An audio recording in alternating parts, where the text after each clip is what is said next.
When I first started doing street photography, I used to walk around hoping something interesting would happen.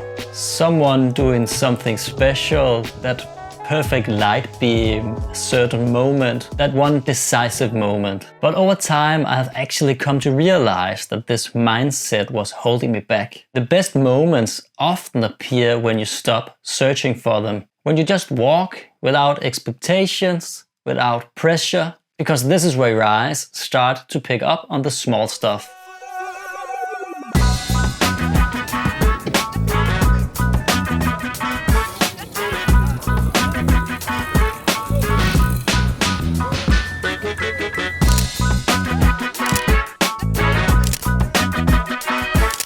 Some of my favorite photos come from situations where nothing in particular really happens. No subjects, no special location. I was simply walking around in Copenhagen, looking for the little moments and something interesting in everyday life. And doing so, I've come to realize that this is one of the best ways to train your photographer's eye. When you stop looking for something and you just start observing, the city begins to reveal all those small details that you would usually overlook.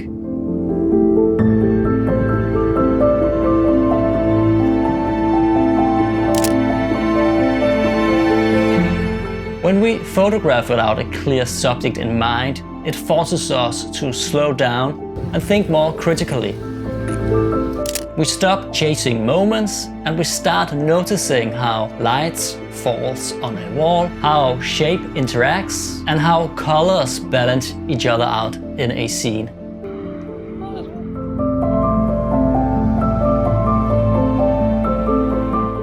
It is less about getting a great Instagram shot and more about sharpening your ability to notice things. And that is what this exercise is all about.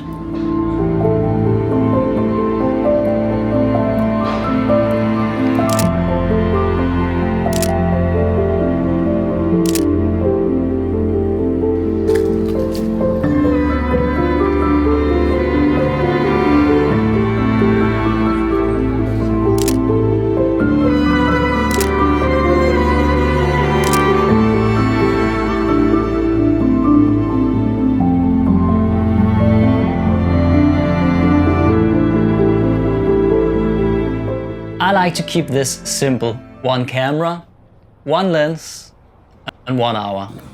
No goals, no expectations, just observation with your camera. So some of the shots I show you here on the screen are from my Fuji camera or from my Ricoh camera. The gear really doesn't matter much, but what connects them all is the feeling of observation and walking.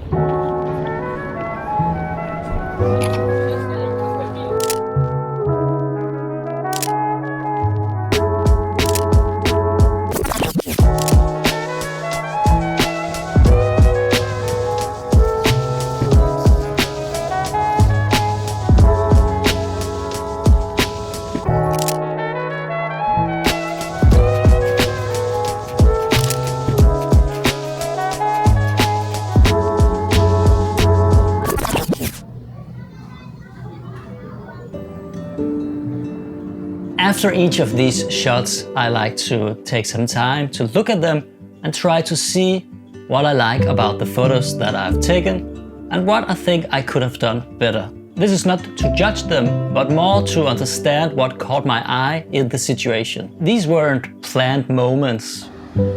It's people walking by, light hitting a wall, or a color that stood out to my eye. I've come to realize that I'm often drawn to those calm compositions, frames where light and structure do most of the storytelling. But every now and then, a busier frame slips in. Someone moving fast through the frame, or a light, a small gesture that breaks the stillness. And I like that contrast. It makes the quiet moments feel even more deliberate. I've also noticed that I tend to shoot through layers, reflections, windows, shadows that place a bit of distance between me and what is going on. And maybe this is a way for me to observe without interrupting what's actually going on. So these kinds of details might not seem important at first, but the more you look into these kind of things, they slowly start to reveal your instincts as a photographer. And for me, it's not about chasing decisive moments. It's about collecting those quiet ones, the ones you almost walk past without noticing. And when you start to see those moments, you realize how much beauty there is in ordinary streets. I've also noticed how the environment affects my way of shooting. In Nørrebro, there is a constant mix of structure and chaos, clean architecture next to old textures, and harsh midday light that makes everything feel a little bit more gritty, raw, and honest. Sometimes I think that those contrasts influence me more than I tend to realize. For example, in this shot here, I like how the light cut across the wall. That perfect strip of light dividing the frame, but also leaving a little bit of room for the subject for us to look at. But perhaps it feels a little bit too controlled. I think I miss that moment of imperfection or spontaneity that often makes a photo feel more alive. So I need to address this again. It's not about finding flaws, but observing what makes you like the photo, but also what you could change for the future to come to make you like this kind of shot even more in the future. Like this one here. I liked how the light fell between the two buildings and how the texture on the walls almost glows. But looking back at it, I feel like there is something missing here. Maybe a person or gesture or just a bit of life to hold on to.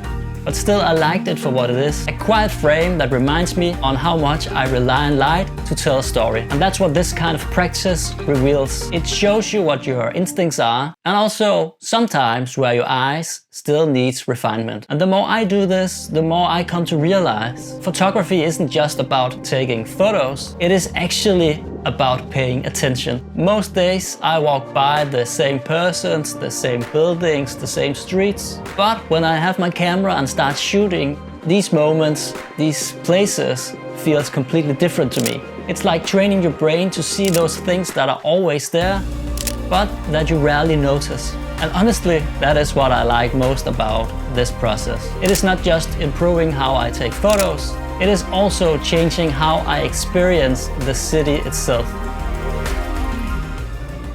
So what can we learn from this? Well, first of all, you don't need a new city, good weather, or even a new camera. What you need is time to look and curiosity to explore. So the more you practice seeing, the more your instincts will take over when something truly special happens in front of you. And that's how I train my eye as a photographer, one quiet walk at a time. So thanks for watching this video. If you have never tried this kind of exercise, I encourage you to take your camera, pick a familiar street and just start walking slowly and observe what is going on around you. Don't worry about results. It is not about getting those brilliant photos all the time. Take your time and see what stands out to you. Could it be shapes, colors, lights? It is amazing how much you learn when you start focusing on capturing and just let yourself observe your surroundings. If you found this video helpful or interesting, please make sure to leave a thumbs up and consider subscribing to the channel.